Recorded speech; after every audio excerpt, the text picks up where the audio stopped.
Hey guys, what's up? Travis here, making a follow-up video on my 55-gallon Goldfish fish tank.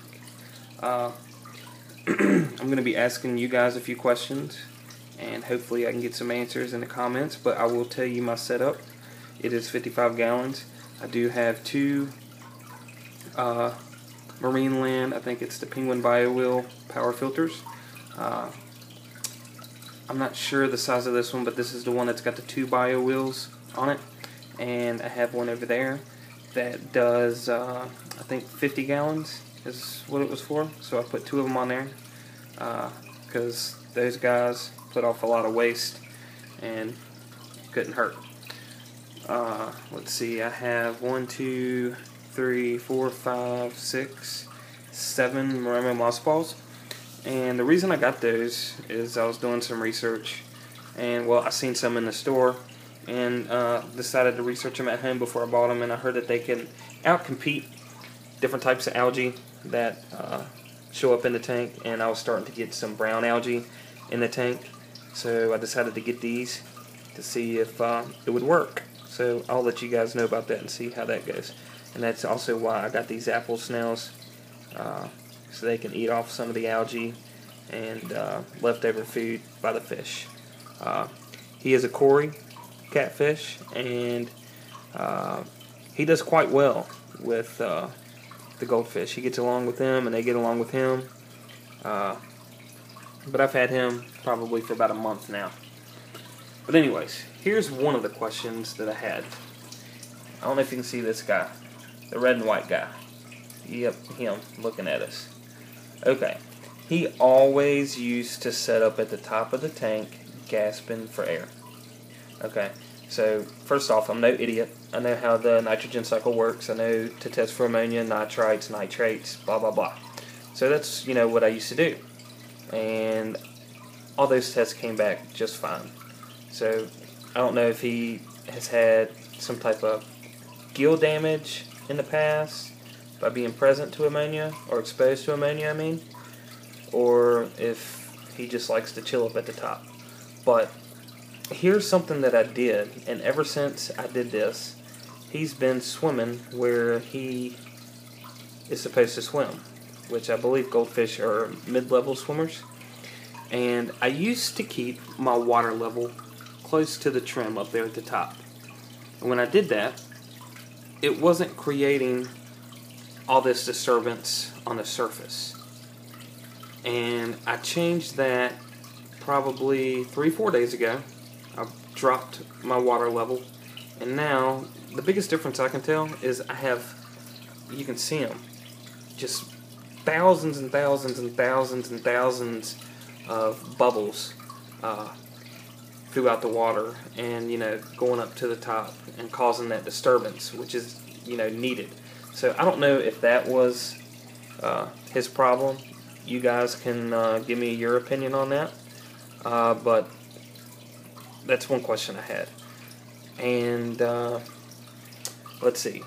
When I cycled my tank in the beginning, I've done a fishless cycle. And the way I did it was I used 100% pure ammonia. I did add some of the Tetra Safe Start with the patent Biospera in it.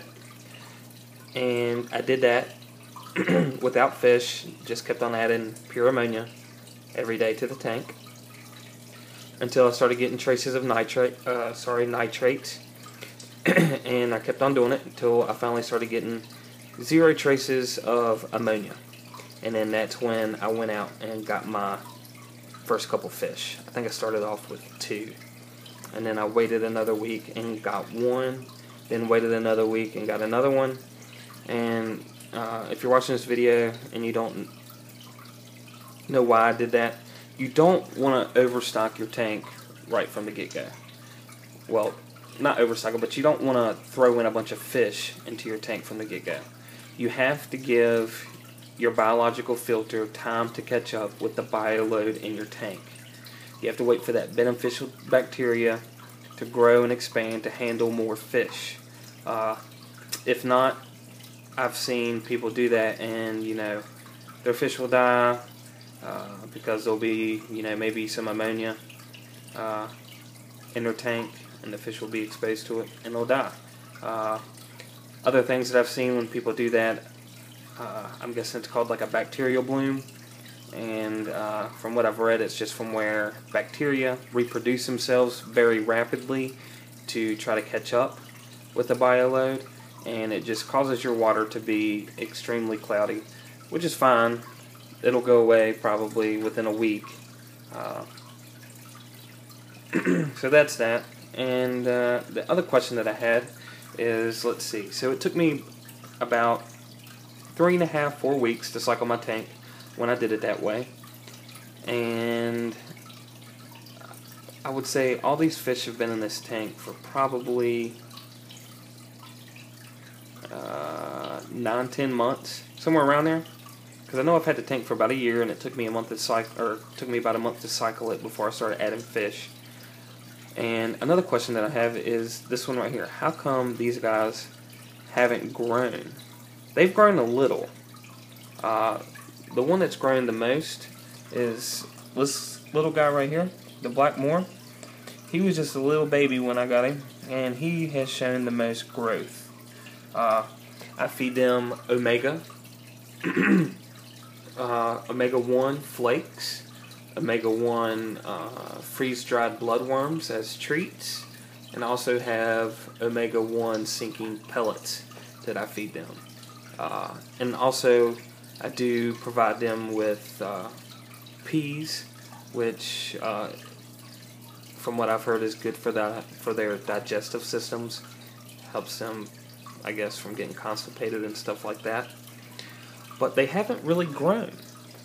And I don't know if it's because of my pH level. I know my pH level is right around neutral, and I think that's what, 7.0 to 7.4 is neutral, something like that. And if you guys could let me know what goldfish, what pH level do they call for? I know they can withstand, a bunch of different water variations, but I want to know what these guys strive in. So if you have goldfish and you know how to take care of them extremely well, please let me know.